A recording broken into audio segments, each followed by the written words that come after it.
नमस्कार। प्रारब्ध पर आप सभी का स्वागत। मैं अवनीश। चैनल आपने सब्सक्राइब किया है, वीडियोस को आप लाइक करते हैं, शेयर करते हैं, बहुत-बहुत धन्यवाद। बेल आइकन जरूर दबाइए ताकि किसी भी अपलोड की सूचना सीधे आपको मिले। स्वागत वाली थाली तैयार है और सामने है व्यालोक जी। तो आइए स्वागत कर लेते हैं व्यालोक जी का। बहुत-बहुत स्वागत, नमस्कार। प्रारब्ध के सभी दर्शकों श्रोताओं आपको नमस्ते। जय जय सिया राम। जय जय सिया राम। व्यालोक जी, आज जब ये दर्शक दिन का पहला वीडियो 11 बजे देख रहे होंगे, उसके बाद शाम 5 बजे दूसरे चरण के मतदान के लिए चुनाव प्रचार समाप्त हो जाएगा। ममता बनर्जी की मुश्किलें कई तरीके से अलग-अलग बढ़ रही हैं। पहले फेज में जो अब लगभग साफ हो चुका है कि किस तरीके से भारतीय जनता पार्टी ने एक बढ़त बनाने की स्थिति हासिल कर ली है। उसके बाद ममता बनर्जी का हालांकि इस पूरे चुनाव में बॉडी लैंग्वेज, उनकी भाषा, तमाम तरह की चीजें और एक अब नई मुसीबत उनके सामने है। इलेक्शन कमीशन से वो लड़ी रही हैं, सुप्रीम कोर्ट से वो लड़ी रही हैं, मतदाताओं से लड़ी रही हैं, सबसे लड़ रही हैं। लेकिन 26 अप्रैल को कोलकाता टीवी नाम का एक चैनल है, उस पर एक वीडियो प्रसारित हुआ जिसमें चौरंगी इलाके में अपने तृणमूल प्रत्याशी के लिए एक भाषण कर रही थी और उसमें उन्होंने अनुसूचित जाति और अनुसूचित जनजाति इनको लेके बड़ी भद्दी और इतनी गंदी टिप्पणी की कि इसमें कोई पार्टी ने शिकायत नहीं की, न कांग्रेस ने, न बीजेपी ने, न किसी अन्य व्यक्ति ने, बल्कि इसमें सीधे सीधे संज्ञान लिया इसका राष्ट्रीय अनुसूचित जाति आयोग ने। मथुरा के समय भी हमने देखा किस तरीके से ये परेशान थी। दार्जिलिंग में जब राष्ट्रपति महोदय का कार्यक्रम लगा था अनुसूचित जाति और जनजातियों के एक बड़े कार्यक्रम में, वहां भी किस तरीके से ममता बनर्जी ने रिएक्ट किया था। बंगाल में बीजेपी को गांव की पार्टी कहा जाता है, वंचित शोषित की पार्टी है। हालांकि इसीलिए अब वो सेकेंड फेज, जिसमें अर्बन बंगाल भी ज्यादा है, वहां प्रयास कर रही है। लेकिन उसी के साथ आप देखिए बांगर में 100 से ज्यादा देशी बम तृणमूल नेता के मकान से मिलते हैं।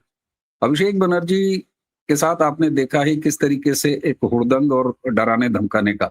पहले फेज से निराश होने के बाद दूसरे फेज में क्या आप देख रहे हैं कि ममता बनर्जी तृणमूल हिंसा को प्रवोक करेगी और ये जो इनका अनुसूचित जाति और जनजातियों के प्रति जो टिप्पणी है, इसका संज्ञान, ये सारी चीजें क्या बताती हैं कि वाकई ममता बनर्जी अब ये समझ चुकी हैं कि वो जा रही हैं और इसलिए दूसरा फेज जो होगा, जो कि पहला फेज ऐतिहासिक रूप से शांतिपूर्ण रहा, एक भी रिपोल नहीं हुआ, क्या दूसरे फेज में आपको बदमाशी, अराजकता या हिंसा, इसकी संभावना दिख रही?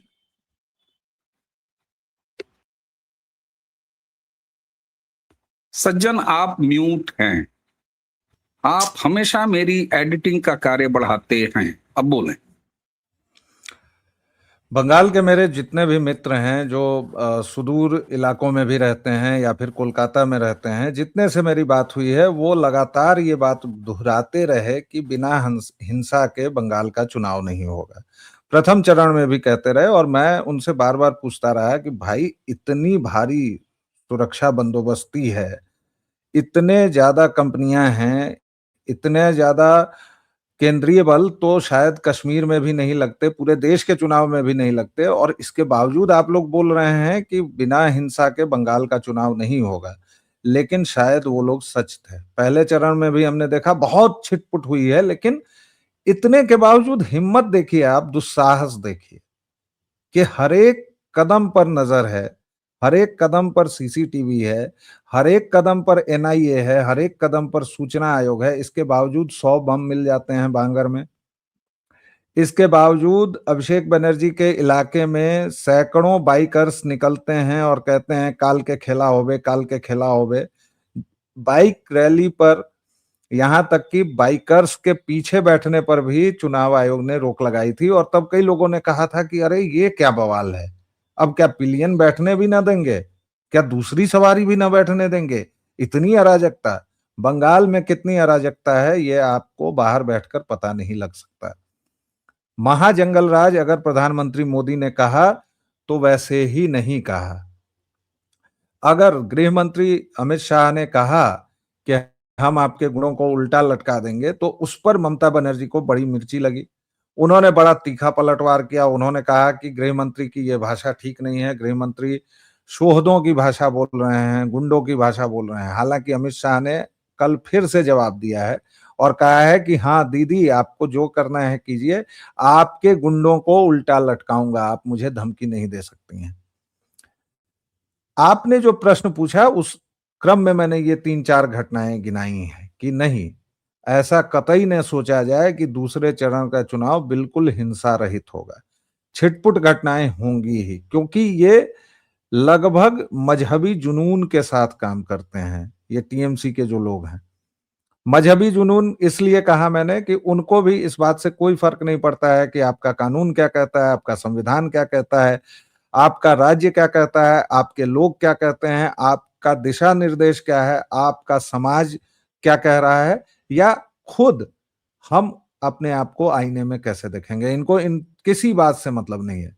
इनके लिए ममता बनर्जी वह हुकुम का इक्का है जिनको वापस सत्ता में लाना ही लाना है।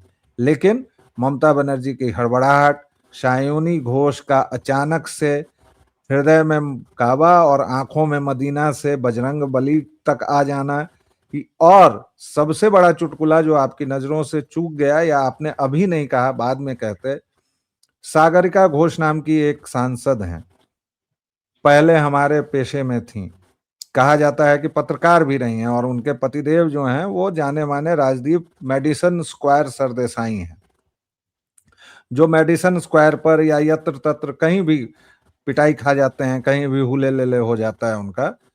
वो मैडम कह रही हैं कि भाजपा झूठे वादे कर रही है, और इसके प्रमाण में वो क्या कहती हैं कि मैं दिल्ली से हूं और इसके बावजूद मुझे 2500 रुपए नहीं मिले।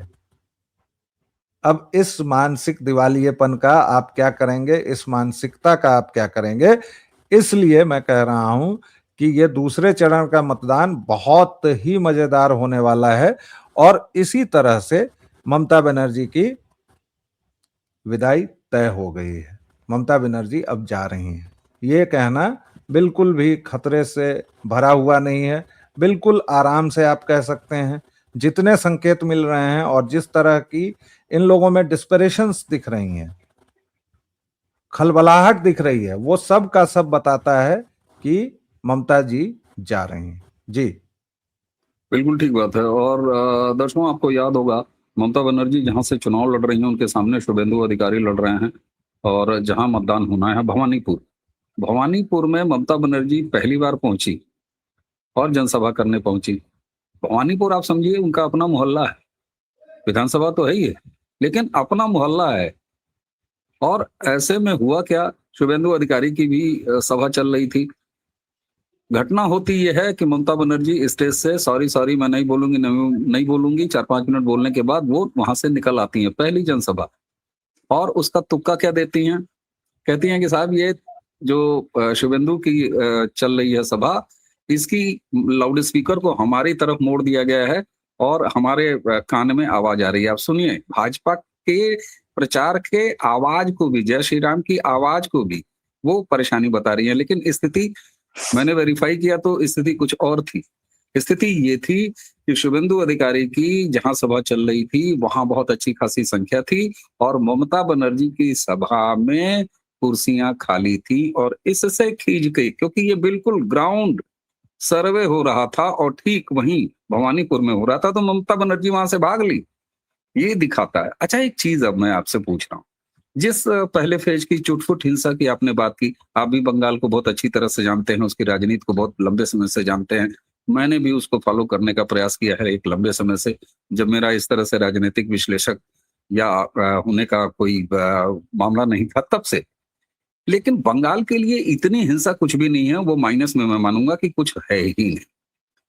हिंसा का प्रयास करना, जिस तरीके से भाषाई मर्यादा लांघना, ये सारी चीजें, क्या आपको ये नहीं लगता कि कड़ाई के सामने की ये प्रतिक्रिया है और चाह के भी कुछ कर नहीं पा रहे हैं इसलिए है? अटेम्प्ट तो करने का प्रयास करेंगे, लेकिन क्या पहले फेज में करने का प्रयास नहीं किया इन्होंने? मैं ये बात कह रहा हूं कि हिंसा नहीं हुई इसका ये मतलब नहीं है कि ये शरीफ निकल गए। ये करने पर उतारू थे, हिम्मत नहीं हुई, बंदोबस्त हो गए, नहीं हुई। यही स्थिति सेकंड फेज में रहेगी। हम ये क्यों कहें कि रक्त रंजित होगा और तमाम, क्योंकि ये माहौल वही बनाना चाह रहे हैं। लेकिन जनता वो नहीं रिएक्ट नहीं, नहीं कर रही। मैंने ये कभी नहीं कहा कि रक्त रंजित होगा। मैंने कहा कि ये अपनी आदत से, आपने जो बात कही उसी को मैंने दूसरे शब्दों में कहा है कि ये अपनी आदत से बाज नहीं आएंगे, ये वो प्रयास तो पहले में करेंगे भी ही, किया। भले ही यस। इनको आप कितना भी ठोकें पीटें। भाई 100 बम अभी भी ये निकाल रहे हैं, आप समझ रहे हैं? अगर ये कड़ाई नहीं होती तो 1,000 निकलते बम, 10,000 हम्म। निकलते, उसमें से कई का इस्तेमाल होता और उसी तरह से ये जीतते। जिस तरह 2021 में इन्होंने कोरोना काल में सारी चीजों पर कब्जा करके और एक अभूतपूर्व जीत दर्ज की, उसमें तो मैं ये मानता हूं कि 77 सीटें भी आ गई भाजपा को, पता नहीं कैसे आ गई, मतलब नहीं आनी चाहिए थी। हम्म। क्योंकि इन लोगों की गुंडई का जो स्तर है वो तो भाई चुनाव आयोग को भी पता है ना, कि इत्र नहीं लगाना है ईवीएम पर, ईवीएम पर गोंद नहीं लगाना है, फलाने जो सीओ साहब हैं उनको हटा देना है। आज ही उत्तर प्रदेश के सिंघम को, मतलब आप सोचिए ना कि भाई ये आपका चुनाव का प्रचार अब खत्म होने वाला है, परसों वोटिंग है अंतिम फेज की, और अभी भी अजय पाल शर्मा जी को भेजा जा रहा है। क्यों भेजा जा रहा हम्म। है? क्योंकि कहीं ना कहीं जितने भी सरकारी प्रतिष्ठान हैं या जो भी एजेंसियां हैं सरकारी, उनको पता है कि बंगाल में क्या होने वाला है और किस चीज को रोकना है। भाई कब ये हम्म। केंद्रीय बयान आता था कि चुनाव के बाद भी केंद्रीय बल रहेंगे वहां बने हुए? ये तो सीधा मतदाताओं को यही संदेश देना है ना कि आप डरिए मत, जो हमेशा होता है पोस्ट पोल वायलेंस वो भी हम नहीं होने देंगे, यही तो बात हुई है। और आपने जो हम्म। बात कही कि इनकी प्रतिक्रिया क्यों, इनकी प्रतिक्रिया दो स्तरों से है। पहली बात, इनको ये पता चल चुका है कि ये चुनाव हार रहे हैं तो मलाई गई, और दूसरी बात ये कि इनकी सभाओं से भीड़ गायब है। और हम्म। ममता बनर्जी की आपने सभा की बात कही, मैं कालीघाट की पदयात्रा आपको याद दिलाता हूं, दर्शकों यस। श्रोताओं, यस। जरा उसके फुटेज निकाल लीजिएगा, गूगल कर लीजिएगा, फुटेज मिल जाएगा। कालीघाट तो इनका मोहल्ला क्या, इनका घर है भाई, घर है। मोहल्ला भी नहीं है। और उसमें दरवाजे बंद हैं, और जो दरवाजे खुले हैं वहां से भी लोग प्रत्युत्तर में प्रति नमस्कार नहीं कर रहे हैं। दो चार महिलाएं दिख रही हैं, लेकिन ममता बनर्जी जब ऐसे ऐसे करके निकलती हैं, यही तो होता है ना रैली में कि भाई नेता निकलता चलता है या चलती है और लोग अभिवादन करते रहते हैं, क्योंकि बहुत भीड़ होती है। अभी मोदी जी की रैली आप देख लीजिए, या योगी आदित्यनाथ अगर करें तो उनकी रैली देख लीजिएगा, या किसी की भी रैली देखिए, तो यही होता है। अब हम्म। काली घाट में अगर ममता को प्रति नमस्कार नहीं मिल रहा है सर, तो हालात कितने भयावह हैं टीएमसी के लिए, ये मैं दर्शकों पर और आप पर छोड़ देता हूं जी। बिल्कुल ठीक बात है। मैं एक पूरे दिन भवानीपुर में घूमता रहा था और कुछ लोगों के सूत्र मैं वहां से लेके आया था। दर्शकों याद होगा, मैं कहता हूँ, पहले भी कहा हो, कि जब आप कहीं जाते हैं या किसी लहजे से जानना चाहते हैं तो फिर आप 150 लोगों से मिलते हैं तो उसमें से कुछ आपके परमानेंट सूत्र हो जाते हैं। सर बताऊं, मैं अंकगणित जल्दी बोलता नहीं कि कितने वोट मिलेंगे, कितना अंतर रहेगा, लेकिन मुझे दो जगह से ये आया कि एक जगह से आया कि 15,000 से ज्यादा का गैप रहेगा, दूसरी जगह से आया 20,000 का गैप रहेगा, जबकि नंदीग्राम में 1970 वोटों से शुभेंदु ने हराया था इनको पिछली बार 2021 में। तो भवानीपुर निश्चित रूप से एक दूसरे तरह का इस बार फीलिंग दे रहा है। और दूसरे तरह का क्या, ये तो नंदीग्राम में हारी ही थी पिछली बार, सरकार बन गई थी, अलग बात है। अच्छा, अब जरा बात कर लेते हैं, ये जो दूसरे फेज की 142 सीटें हैं फैलोक भाई, ये कहा जाता है कि साहब बहुत मजबूत कड़ी है, बहुत मजबूत कड़ी है, और वाकई 2021 का अगर देखा जाए तो 123 सीट यहीं से लेके आई थी, भाजपा केवल 18 सीट पाई थी। अब ये 8 जिले हैं जिसमें कोलकाता, उत्तर कोलकाता, दक्षिण हावड़ा, नदिया, उत्तर 24 परगना, दक्षिण 24 परगना, हुगली और पूर्वी बर्धमान। इनमें से अगर आप देखिएगा तो ज्यादातर अर्बन दिखाई देती है, हालांकि पूरी तरह अर्बन नहीं है, ऐसी बात नहीं है। लेकिन जो हावड़ा का इंडस्ट्रियल गलियारा है वो, और 24 परगना का जो घनी आबादी उत्तर और दक्षिण 24 परगना की, ये वो बिल्कुल मुफीद एरिया है जो करीब 25 सीटों का बनता है, और जिसमें टीएमसी के लिए, ममता बनर्जी के लिए सब कुछ है। उसमें भाईजान भी हैं, उनकी आबादी भी है, सघन आबादी भी है, एक एक घर में 22-22 लोग वाला मामला भी है, ये सब है। एसआईआर ने अपना काम कर दिया है। क्या आपको लगता है कि इस चुनाव में जिस तरीके से रिएक्शन आ रहा है, जिस तरीके से हम लोगों को फीडबैक मिल रहा है, या अब होते हुए दिख रहा है, मैं कहता हूँ बायस होने की जरूरत नहीं है, आप सोशल मीडिया देख लीजिए, तमाम तरह के वीडियोज और सारी चीजें, आकलन भी देख लीजिए, अब कोई मजबूत कड़ी भी रह गई है इस चुनाव में कि नहीं साहब, फर्स्ट फेज बीजेपी की मजबूत कड़ी थी, ये फेज इसकी कड़ी है। और मैं इन 25 सीटों की अगर मैं बात करता हूं, मैं कहता हूं कि चलिए 25 में से 25 सीटें तृणमूल लेकर चली जाए, ये जो सेकंड फेज जिसको कि मजबूत कड़ी कहा जा रहा है, उसके बाद भी अर्बन मतदाता जिस तरीके से इस बार दूसरे रिएक्शन में है, वो बदलाव के मूड में है, कमजोर कड़ी मजबूत कड़ी अब रह गया है इस चुनाव में।